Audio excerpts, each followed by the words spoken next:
അസ്സലാമു അലൈക്കും വറഹ്മത്തുള്ളാഹി വബറകാത്ത്. അൽഹംദുലില്ലാ വസ്സലാത്തു വസ്സലാമു അലാ റസൂലില്ലാ. പ്രിയ നിറഞ്ഞ ശ്രോതാക്കളെ, അല്ലാഹു സുബ്ഹാനഹു വ തആല നൽകിയ വലിയ ഒരു നിഅമത്താണ് അവൻ തൃപ്തിപ്പെട്ട അവൻ്റെ ദീൻ സ്വീകരിച്ച് ഒരു മുസ്ലിമായിട്ട് ജീവിക്കാൻ സൗഭാഗ്യം ലഭിക്കുക എന്ന് പറയുന്നത്. എന്നാൽ ഇന്ന് യഥാർത്ഥ ഇസ്ലാമുമായി ബന്ധപ്പെട്ട കാര്യങ്ങൾ ഫോളോ ചെയ്തുകൊണ്ടിരിക്കുന്ന, അല്ലെങ്കിൽ അത് ഫോളോ ചെയ്യാൻ ആഗ്രഹിക്കുന്ന ഒരു വ്യക്തി ഇസ്ലാം ശരിയാണ് എന്ന് ബോധ്യപ്പെട്ടതിൻ്റെ ശേഷം അതിൻ്റെ പ്രമാണങ്ങളുമായിട്ട് അടുത്തറിഞ്ഞ് വരുന്ന സമയത്ത് ഏറ്റവും വലിയ ഒരു ബുദ്ധിമുട്ടുണ്ടാകുന്ന ഒരു കാര്യം നമ്മുടെ ചുറ്റുഭാഗങ്ങളിൽ നമ്മൾ കണ്ടുകൊണ്ടിരിക്കുന്ന ഇസ്ലാമിൻ്റെ പേരിൽ ഉടലെടുത്തിട്ടുള്ള കക്ഷികളാണ്. ഈ കക്ഷികളെയൊക്കെ കാണുമ്പോൾ ഏതാണ് ശരി, ഏതാണ് തെറ്റ് എന്ന് തിരിച്ചറിയാൻ കഴിയാത്ത രൂപത്തിൽ ഒരു ട്രാഫിക്കിൽ കുടുങ്ങിയ അവരുടെ ഗതി മനസ്സിലാക്കാൻ കഴിയാതെ മുമ്പോട്ട് പോകുന്ന ഒരു അവസ്ഥ എങ്ങനെയാണോ അതേപോലത്തെ മാനസികാവസ്ഥയിൽ കഴിയുന്ന ആളുകളെ കാണാൻ സാധിച്ചിട്ടുണ്ട്. ഇത്തരം ആളുകൾക്ക് കൃത്യമായ ഒരു നേർവഴി കാണിച്ചു കൊടുക്കാൻ വേണ്ടിയുള്ള ഒരു ചർച്ചയാണ് ഇൻഷാ അല്ലാഹ് ഇന്നത്തെ ഈ ഒരു പ്രോഗ്രാമിലൂടെ ഉദ്ദേശിക്കുന്നത്. ഈ പ്രോഗ്രാമിൽ നമ്മളെ സംബന്ധിച്ചിടത്തോളം ഒരു വലിയ അനുഗ്രഹം ബഹുമാന്യനായ ഷമീർ മദീനി നമ്മളുടെ കൂടെ ഉണ്ട് എന്നുള്ളതാണ്. അദ്ദേഹം ഇൻഷാ അല്ലാഹ് ഈ വിഷയസംബന്ധമായി നമുക്ക് അറിയേണ്ട കാര്യങ്ങൾ പ്രമാണബദ്ധമായി നമ്മളുമായിട്ട് പങ്കുവെക്കും. ഇതൊരു ചർച്ചാരൂപത്തിലൂടെ നമുക്ക് പഠിക്കാനും കേൾക്കാനും അതുപോലെ തന്നെ കൂടുതലായിക്കൊണ്ട് തന്നെ ഈ വിഷയങ്ങളെ സംബന്ധിച്ച് മനസ്സിലാക്കി മറ്റുള്ള ആളുകൾക്ക് എത്തിച്ചു കൊടുക്കാനൊക്കെ കഴിയുന്ന ഒരു ഉദ്യമമാകട്ടെ എന്ന് ആമുഖമായിട്ട് പ്രാർത്ഥിക്കുകയാണ്. ബഹുമാന്യനായ ഷമീർ മദീനിയെ നമുക്ക് ആദ്യം ഒന്ന് അദ്ദേഹത്തിൻ്റെ വാക്കുകൾ നമുക്ക് കേൾക്കാം. ബിസ്മില്ലാ അൽഹംദുലില്ലാ വസ്സലാത്തു വസ്സലാമു അലാ റസൂലില്ലാ വ അലാ ആലിഹി വ അസ്ഹാബിഹി വമൻ വാല. അല്ലാഹുമ്മ അല്ലിംനാ മാ യൻഫഉനാ വൻഫഅനാ ബിമാ അല്ലംതനാ വസിദ്നാ ഇൽമ. സ്നേഹമുള്ള സഹോദരന്മാരെ, സഹോദരികളെ, പ്രിയ സുഹൃത്ത് അൻവർ അബൂബക്കർ പറഞ്ഞതുപോലെ ഇസ്ലാമിൻ്റെ ആശയാദർശങ്ങളാണ് ശരിയെന്ന് മനസ്സിലാക്കി കടന്നു വരുന്ന ആളുകൾക്ക് സത്യത്തിൽ ഒരു ട്രാഫിക്കിൽ പെട്ടതുപോലെ 3-4 വഴികൾ അല്ലെങ്കിൽ 5-6 വഴികൾക്ക് നടുവിൽപ്പെട്ട് ഞാൻ എങ്ങോട്ട് പോകണം എന്നറിയാതെ കൺഫ്യൂസ്ഡായി പരിഭ്രമിച്ച് നിൽക്കുന്ന, ആശയക്കുഴപ്പത്തിൽ നിൽക്കുന്ന ഒരാളെ പോലെയാണ്. ഇത് പറയുമ്പോൾ എൻ്റെ മനസ്സിലേക്ക് വരുന്നൊരു സംഗതി റിസാലത്തുൻ ഇല മുസ്ലിമി യാബാൻ, ജപ്പാൻ മുസ്ലിങ്ങൾക്കുള്ള ഒരു മെസ്സേജ് എന്ന് പറഞ്ഞിട്ടുള്ള ഒരു പുസ്തകമുണ്ട്.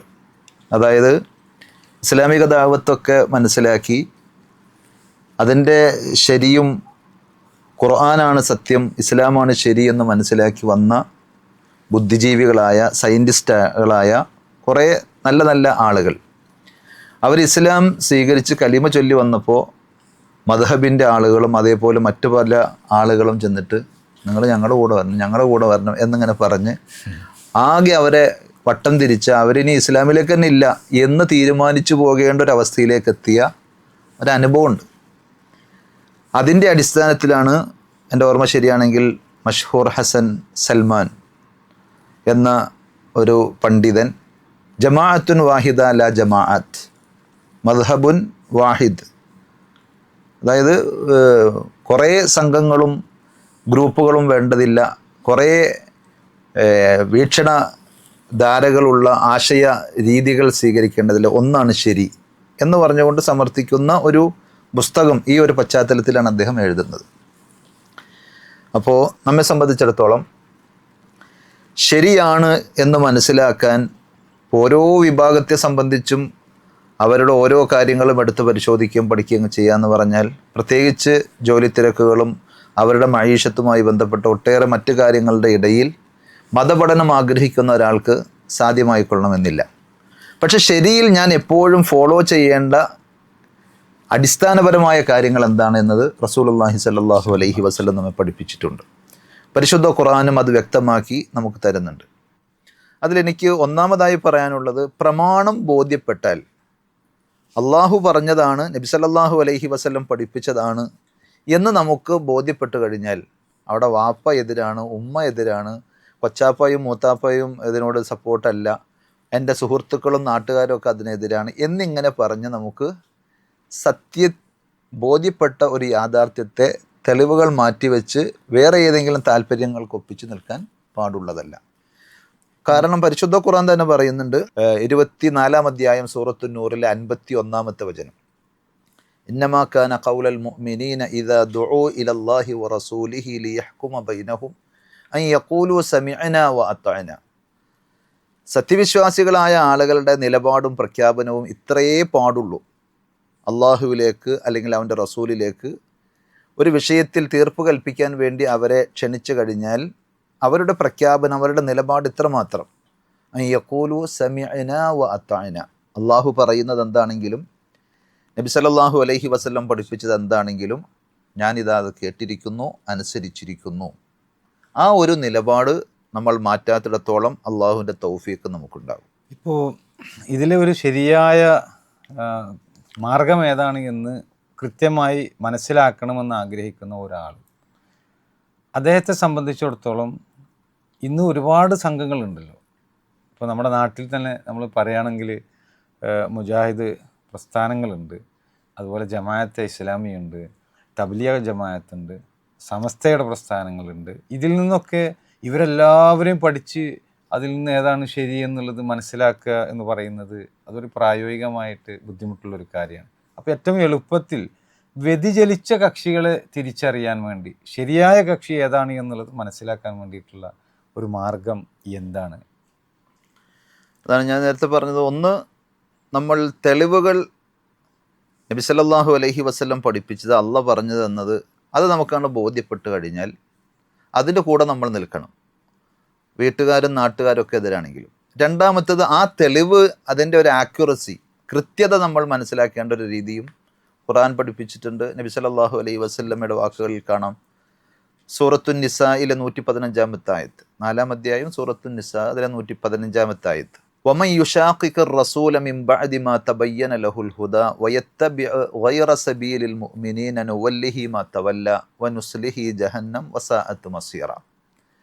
ആരെങ്കിലും നബി സല്ലല്ലാഹു അലൈഹി വസല്ലം പഠിപ്പിച്ച മാർഗം എന്നതാണ് എന്ന് വ്യക്തമായതിന് ശേഷം അത് വിട്ട് വേറൊരു വഴിയിലൂടെ പോകുന്നുവെങ്കിൽ, അതേപോലെ പ്രവാചകൻ്റെ ശിഷ്യന്മാരായി നബി സല്ലല്ലാഹു അലൈഹി വസല്ലമയുടെ തർബിയത്തിൽ വളർന്നു വന്ന സച്ചരിതരായ മുൻഗാമികൾ, സ്വഹാബികൾ, സലഫുസ്സാലിഹീങ്ങൾ അവരുടേതല്ലാത്ത ഒരു വഴി സ്വീകരിക്കുകയും ചെയ്താൽ അവർ പോണ വഴിക്ക് നാം അവരെ തിരിച്ചുവിടും, നരകത്തിൽ അവരെ ചുട്ടുകരിക്കും എന്നാണ് ആ ആയത്തിൻ്റെ ആശയം.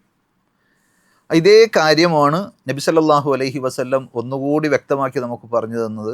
ജൂത ക്രിസ്ത്യാനികൾ 71ഉം 72ഉം കക്ഷികളായി വേർപിരിഞ്ഞു. വസതഫ്തരിഖു ഉമ്മത്തി അലാ 73 ഫിർഖ.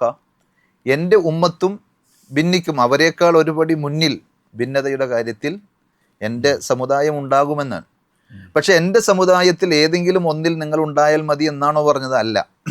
73-ൽ 72ഉം വഴികേടിലാണ്, നരകത്തിൻ്റെ റൂട്ടിലൂടെയാണ് അവർ പോകുന്നത്. അപ്പോൾ നമുക്ക് പോകേണ്ട വഴി അതല്ല എന്നർത്ഥം. നേരത്തെ നമ്മൾ പറഞ്ഞില്ല, ട്രാഫിക് ജാമിൽ അതിൻ്റെ ആ സിഗ്നൽ ലൈറ്റുകളുടെ നടുവിൽപ്പെട്ട ഒരു ഡ്രൈവറിൻ്റെ ഒരു അവസ്ഥ, എങ്ങോട്ട് പോകണം എന്നറിയാതെ.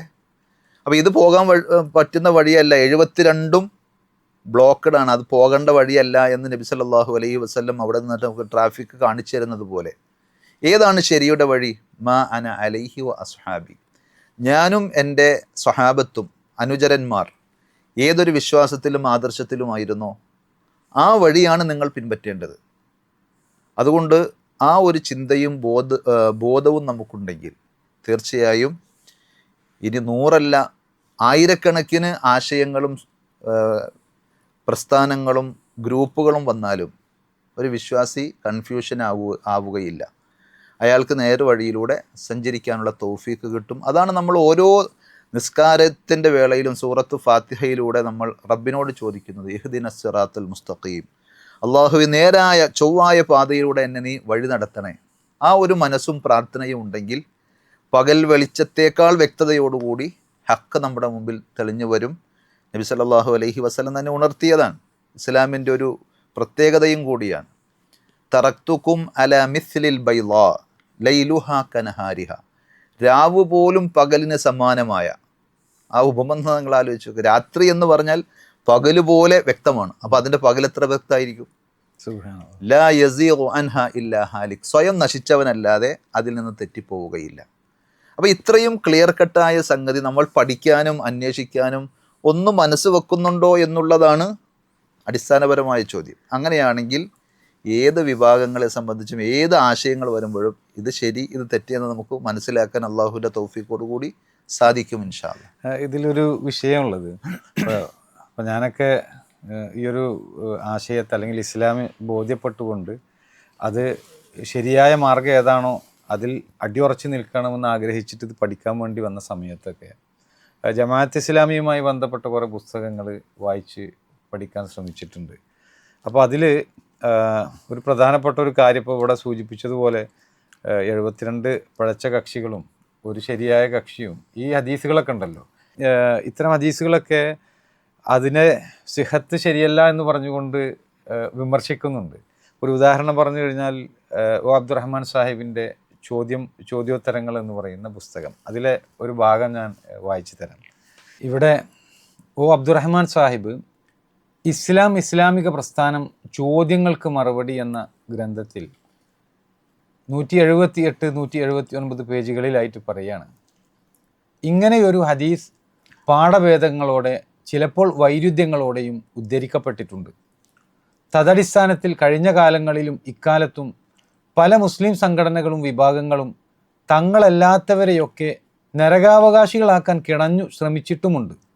എന്നാൽ ഈ ഹദീസിലെ തന്നെ നിവേദക പരമ്പരയിലെ ദൗർബല്യങ്ങൾ മൂലവും ഉള്ളടക്കം വീക്ഷിച്ചാലും അസ്വീകാര്യമാണെന്ന അഭിപ്രായക്കാരനാണ് ഡോക്ടർ യൂസഫുൽ കർലാവിയെ പോലുള്ള ആധുനിക പണ്ഡിതന്മാർ.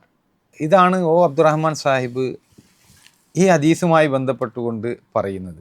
ഇതേപോലെ തന്നെ പ്രബോധനം, പ്രശ്നവും വീക്ഷണവും എന്ന് പറയുന്ന പങ്ക്തിയിൽ ഈ ഹദീസിനെ നിഷേധിച്ചുകൊണ്ട് അവരെഴുതി പ്രചരിപ്പിക്കുന്ന ഒരു കാര്യമുണ്ട്. ഇവിടെ പ്രാഥമികമായി മനസ്സിലാക്കേണ്ട കാര്യം ഇതാണ്: ഈ ഹദീസിൽ പറയുന്നത് സുപ്രധാനമായ ഒരു വിഷയമായിരുന്നിട്ടും ബുഖാരിയോ മുസ്ലിമോ ഈ ഹദീസ് തങ്ങളുടെ സമാഹാരങ്ങളിൽ ഉൾപ്പെടുത്തിയിട്ടില്ല. അവരുടെ നിബന്ധനകൾ പ്രകാരം ഇത് പ്രബലമല്ല എന്ന് അത് സൂചിപ്പിക്കുന്നു. അപ്പോൾ ഇവിടെ ഈ 2 ഉദ്ധരണികളും വെച്ച് നമ്മൾ പരിശോധിച്ച് കഴിഞ്ഞാൽ ഒരു മുസ്ലിം സമുദായത്തെ കൃത്യമായ ഗതിയിലേക്ക് കൊണ്ടുപോകാൻ സാധിക്കുന്ന ഹദീസുകൾ, ആ ഹദീസുകൾ ശരിയല്ല, അത് സ്വഹീഹല്ല എന്ന് പറഞ്ഞുകൊണ്ട് അതിനെ തള്ളിക്കളയുകയാണ് ചെയ്യുന്നത്. അപ്പോൾ പിന്നെ വീണ്ടും നേരത്തെ മൗലവി സൂചിപ്പിച്ചതുപോലെ ആ ട്രാഫിക് സിഗ്നലിൽ ജാമിൽ കുടുങ്ങിക്കിടക്കുന്ന ആളുകളെ പോലെ അവർ നട്ടം തിരിയുന്ന അവസ്ഥയാണ് ഉണ്ടാകുക. ശരിയായ ഒരു മാർഗത്തിലേക്ക് പോകുന്ന ആളുകളിൽ വീണ്ടും കൺഫ്യൂഷൻ ഉണ്ടാക്കുന്ന വിഭാഗങ്ങളുണ്ട്. അപ്പോൾ ഇത് ശരിയാണ് എന്ന് കരുതി നടക്കുന്ന ആളുകളുണ്ട്. ഇവിടെ പറഞ്ഞതുപോലെ ബുഖാരിയിലും മുസ്ലിമിലും ഒന്നും ഈ ആശയങ്ങളിലുള്ള ഹദീസ് വന്നിട്ടില്ലേ? എന്താണ് അതിൻ്റെ വസ്തുത? വിശുദ്ധ ഖുർആൻ തന്നെ പറഞ്ഞ ആശയമാണത്. വഅന്ന ഹാദാ സിറാത്തി മുസ്തഖീമൻ ഫത്തബിഊഹു വലാ തത്തബിഉസ് സുബല ഫതഫറഖ ബികും അൻ സബീലി. ഇതാണ് എൻ്റെ വഴി, അത് നിങ്ങൾ പിൻപറ്റണം, അതല്ലാത്ത മറ്റു വഴികൾ പിൻപറ്റരുത്. അങ്ങനെയാണെങ്കിൽ നിങ്ങളെ വഴികേടിലായി പോകും. അതേപോലെ ഞാൻ നേരത്തെ ഉദ്ധരിച്ച സൂറത്തുൻ നിസായിലെ 115-ാമത്തെ ആയത്ത് വളരെ വ്യക്തമല്ലേ? നബി സല്ലല്ലാഹു അലൈഹി വസല്ലം പഠിപ്പിച്ചത്, സ്വഹാബത്ത് സഞ്ചരിച്ചത്, ഇതല്ലാത്ത ഒരു വഴി ആരെങ്കിലും സ്വീകരിച്ചാൽ അവർ പോണ വഴിക്ക് കൊണ്ടുപോകും, അവരെ നരകത്തിൽ പ്രവേശിപ്പിക്കും എന്ന് ഖുർആൻ പറയുമ്പോൾ ഈ ഹദീസിന് അങ്ങനെ വന്നില്ല എന്ന് വിചാരിച്ചു. ഖുർആൻ വളരെ വ്യക്തമായിട്ട് പറഞ്ഞല്ല. അപ്പോൾ ബുഖാരി ഉദ്ധരിച്ചില്ല, മുസ്ലിം, ഇതൊക്കെ സത്യം പറഞ്ഞാൽ ദേഹേച്ഛയുടെ ആളുകളുടെ പൊതുവെയുള്ള ഒരു ശൈലിയാണ്. നമ്മൾ ആദ്യം മുതൽ ഇങ്ങനെ ഓരോ വിഭാഗത്തിൻ്റെ ചരിത്രം പരിശോധിക്കുമ്പോൾ അവർ പോകുന്ന അവരുടെ ചിന്താഗതിയും ആശയവും അംഗീകരിക്കാത്ത അതിന് വിരുദ്ധമായ ആയത്തുകളാണെങ്കിൽ അതിനെ ദുർവ്യാഖ്യാനിച്ചു കൊണ്ടുവരും. ഹദീസുകളാണെങ്കിൽ അത് ദുർബലമെന്ന് പറഞ്ഞ് നിഷേധിക്കാനോ അല്ലെങ്കിൽ കോട്ടിമാട്ടി അവതരിപ്പിക്കാനോ ഒക്കെ ശ്രദ്ധിക്കും.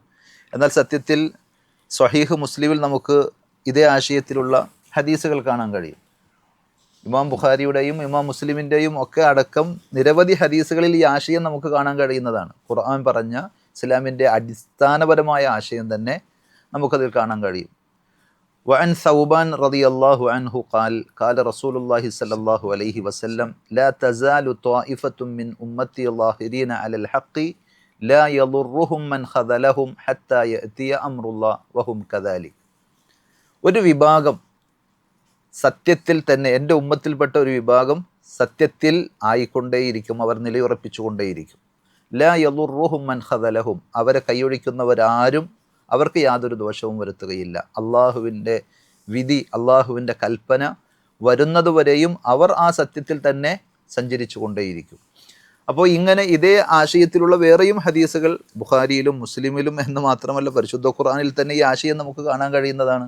പക്ഷേ തങ്ങൾ സ്വീകരിക്കുന്ന ഒരു അവിയൽ സംസ്കാരവും സ്വഭാവവും എല്ലാവരും സ്വീകരിക്കുന്നില്ല. എല്ലാവരിലും നന്മയുണ്ട്, എല്ലാവരുടെയും ആളുകളാണ് നമ്മൾ എന്ന് പറഞ്ഞ് അവരുടേതായ ആശയങ്ങളിലേക്ക് സൗകര്യത്തിന് ഒപ്പിച്ച് കൂടക്കൂടികളായി നടക്കുന്ന ഒരു രീതി, അത് ജമാഅത്തെ ഇസ്ലാമിയുടെ പൊതുവെയുള്ള ഒരു രീതിയാണ്. പ്രമാണങ്ങളോട് ചേർന്ന് നിൽക്കാനുള്ള മനസ്സില്ലാത്ത എല്ലാവരും പറയുന്നൊരു സംഗതിയാണ് ഈ ഹദീസ് ദഈഫാണ്. സത്യത്തിൽ ഈ ഹദീസിനെ പഠനവിധേയമാക്കിയ പണ്ഡിതന്മാരുണ്ട്. ആധുനികനായ ഷെയ്ഖ് മുഹമ്മദ് നാസിറുദ്ദീൻ അൽബാനി അദ്ദേഹത്തിൻ്റെ സിൽസില സഹീഹയിൽ ആ ഹദീസ് സവിസ്തരം അദ്ദേഹം പ്രതിപാദിക്കുകയും അതിൻ്റെ റിവായത്തുകളൊക്കെ ക്രോഡീകരിക്കുകയും ചെയ്തത് പഠിക്കാൻ ആഗ്രഹിക്കുന്ന വിദ്യാർത്ഥികളുടെ മുമ്പിൽ ഒന്ന് ഉണർത്താൻ കൂടി ആഗ്രഹിക്കുകയാണ്. അപ്പോൾ ഇവിടെ നമുക്ക് ശരിക്ക് പറയുകയാണെന്ന് വെച്ചെങ്കിൽ ഈ വ്യതിചലിച്ച കക്ഷികളുടെ ആരംഭം, അവരുടെ വ്യതിയാനങ്ങൾ, അത് ഇന്ന് ആ വ്യതിയാനങ്ങളൊക്കെ പറക്കിയെടുത്ത് തങ്ങളുടെ ആശയമായിട്ട് ആദർശമായിട്ട് പ്രചരിപ്പിക്കുകയും ചെയ്യുന്ന ഒരുപാട് കക്ഷികൾ നമ്മുടെ ചുറ്റുഭാഗങ്ങളിലുണ്ട്. അവരെക്കുറിച്ചുള്ള ഒരു പഠനം അല്ലെങ്കിൽ ഒരു ചർച്ച നമ്മൾ മുമ്പോട്ട് കൊണ്ടുപോവുകയാണെങ്കിൽ തീർച്ചയായിട്ടും അത് മറ്റുള്ള ആളുകൾക്ക് ആരാണ് രക്ഷയുടെ കക്ഷികളായിട്ടുള്ളത്, അതുപോലെ തന്നെ ആരാണ് പിഴച്ച മാർഗങ്ങൾ സ്വീകരിച്ചിട്ടുള്ളത് എന്നത് എളുപ്പത്തിൽ മനസ്സിലാക്കാൻ സാധിക്കും. അതായത് ഇന്ന് നമ്മുടെ ചുറ്റുഭാഗങ്ങളിൽ കാണുന്ന എല്ലാ കക്ഷികളെക്കുറിച്ച് നമ്മൾ പഠിക്കാതെ വ്യതിചലിച്ച കക്ഷികളെക്കുറിച്ച് നമ്മളൊരു പഠനം നടത്തി കഴിഞ്ഞാൽ ഏതൊക്കെയാണ് വ്യതിയാനങ്ങൾ എന്ന് കൃത്യമായി നമുക്ക് ബോധ്യപ്പെട്ട് കഴിഞ്ഞാൽ നമുക്ക് എളുപ്പം മനസ്സിലാക്കാൻ കഴിയും ആരാണ് സ്വർഗത്തിലേക്ക് ക്ഷണിക്കുന്നത്, ആരാണ് നരകത്തിലേക്ക് ക്ഷണിക്കുന്നത് എന്ന്. ഇൻഷാ അല്ലാഹ് തുടർന്നുള്ള ചർച്ചകളിൽ ഇത്തരം വിഷയങ്ങളുമായിട്ട് നമുക്ക് വീണ്ടും കാണാം. അള്ളാഹു അനുഗ്രഹിക്കട്ടെ. ഇന്നൽ ഉലമാഅ ലം യുവർരിസു ദിർഹമൻ വലാ ദീനാറൻ വഇന്നമാ വറസു അൽ ഇൽം